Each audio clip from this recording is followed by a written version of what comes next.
যত টাইপের কচু আছে তার ভিতরে সবথেকে সুস্বাদু কচু হচ্ছে এই দুধ কচু। এটা কিন্তু সচরাচর খুব একটা দেখা যায় না, কিন্তু গ্রামে এর প্রচলন অনেক বেশি।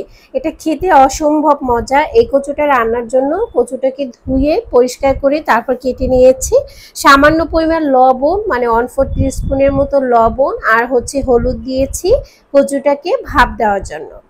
কচুটা ভাপ দেওয়ার কারণে কচুটা অনেক বেশি চুষে আসবে। ঢাকনা দিয়ে চুলার আঁচটা বাড়িয়ে কচুটাকে আমি ভাপ দিয়ে নিচ্ছি।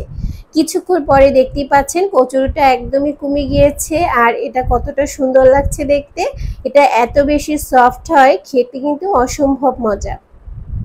অন্যান্য কচু চুলকানোর প্রবণতা বেশি থাকলেও এই কচুটা গলাটা খুবই কম চুলকায়, হাতও কম চুলকায়। আর এই কচুটা খেতে অন্য কচুর থেকে একটু আলাদা আর একটু বেশি মজাদার।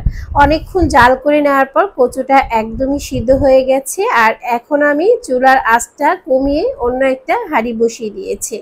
আর এভাবে কচু রান্না করলে এর টেস্ট এত বেশি পাওয়া যায়, আপনারা সবাই অবাক হয়ে যাবেন যে কচুর টেস্টও এত ভালো আসে। গোটা কয়েকটা বড় চিংড়ি দিয়েছি, আমি রসুন কুচি দিয়েছি, পেঁয়াজ কুচি দিয়েছি আর দিয়েছি গোটা শুকনো মরিচ। ভালো করে ভেজে নিতে হবে পেঁয়াজের সাথে চিংড়ি মাছটাকে। আর যখন হালকা ভাজা হয়ে যাবে তখন এখানে কিছু মশলা অ্যাড করব। বাটা মশলা হিসেবে আমি এখানে 1/4 টিস্পুনের মতো আদা বাটা, রসুন বাটা ব্যবহার করব। আপনারা যারা মশলা খেতে খুব বেশি পছন্দ করেন বেশি ব্যবহার করতে পারেন, কিন্তু কচুর পরিমাণ অনুযায়ী মশলাটা ব্যবহার করলে টেস্টটা অনেক বেশি ভালো পাওয়া যায়। হলুদের গুঁড়া দিয়ে দিচ্ছি আমি 1/4 টিস্পুনের মতো, আর লবণ আমি দিয়েছি হাফ চামচের থেকে একটু কম, যেহেতু লবণ আমি আগেও ব্যবহার করেছিলাম। এই কচুটা যেহেতু একটু মিষ্টি মিষ্টি ভাব আছে, সেজন্য ঝাল হওয়ার জন্য আমি লাল মরিচের গুঁড়া দিয়ে দিচ্ছি ফুল 1 চামচ। ঝাল ঝাল হলে খেতে এটা অনেক বেশি ভালো লাগে।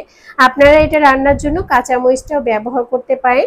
চিংড়ি মাছটাকে মশলার সাথে খুব ভালোভাবে কষিয়ে নিতে হবে, তাহলে একটা স্ট্রং ফ্লেভার পাওয়া যাবে আর কচুটা খেতেও ভালো লাগবে। মশলার সাথে চিংড়ি মাছটা ভালোভাবে কষানো হলে যে ভাপ দিয়ে নেওয়া কচুটা সেটা এখানে দিয়ে দিতে হবে। আর এটা পানিটা একদমই ফেলবেন না, তাহলে এর পুষ্টিগুণ কিন্তু একদমই চলে যায়। অনেকে গলা চুলকানোর ভয়ে পানিটা ছেঁকে ফেলে দেয়, সেক্ষেত্রে কিন্তু কচুর যে পুষ্টিগুণ সেটা একদম নষ্ট হয়ে যায়। আপনারা যদি কিছু টিপস অ্যান্ড ট্রিক্স ফলো করেন তাহলে কিন্তু গলা চুলকানোর প্রবণতা একদমই থাকবে না। আর এখন ভালো করে নেড়েচেড়ে কচুটাকে একদম শুকনো শুকনো করে নিতে হবে, তাহলে এর গলা একদমই চুলকাবে না। আর যে কোনো টক জিনিস ব্যবহার করতে পারেন, আচার ব্যবহার করতে পারেন, লেবুর রস ব্যবহার করতে পারেন। আমি কিন্তু এখানে লেবুর রস ব্যবহার করব, কিন্তু কচুটা যখন শুকিয়ে এসেছে তখন। এ পর্যায়ে আমি লেবুর রসটা ব্যবহার করেছি আর সাইড থেকে দেখতে পাচ্ছেন তেলগুলো ছেড়ে দিয়েছে। কচুটা একটু শুকনো শুকনো করে নিলে গরম ভাতের সাথে খেতে অসম্ভব মজার হয়। অবশ্যই বাসায় এই রেসিপিটি ট্রাই করবেন। কেমন লেগেছে আজকের রেসিপি অবশ্যই কমেন্ট সেকশনে জানাবেন। ভালো লাগলে লাইক শেয়ার কমেন্ট করবেন। বেশি ভালো লাগলে আমার চ্যানেলটি অবশ্যই সাবস্ক্রাইব করবেন নিত্য নতুন ভিডিও পাওয়ার জন্য। আমার রান্নাটা কিন্তু অলমোস্ট হয়ে গিয়েছে আর কালারটা দেখুন কতটা সুন্দর এসেছে। আর আরও স্বাদ বাড়ানোর জন্য এখানে আমি একটু জিরের গুঁড়ো দিয়ে দিচ্ছি। টেলে যে জিরের গুঁড়োটা, এটা অনেক সুন্দর ফ্লেভার নিয়ে আসবে, খেতেও কিন্তু খুবই ভালো লাগবে।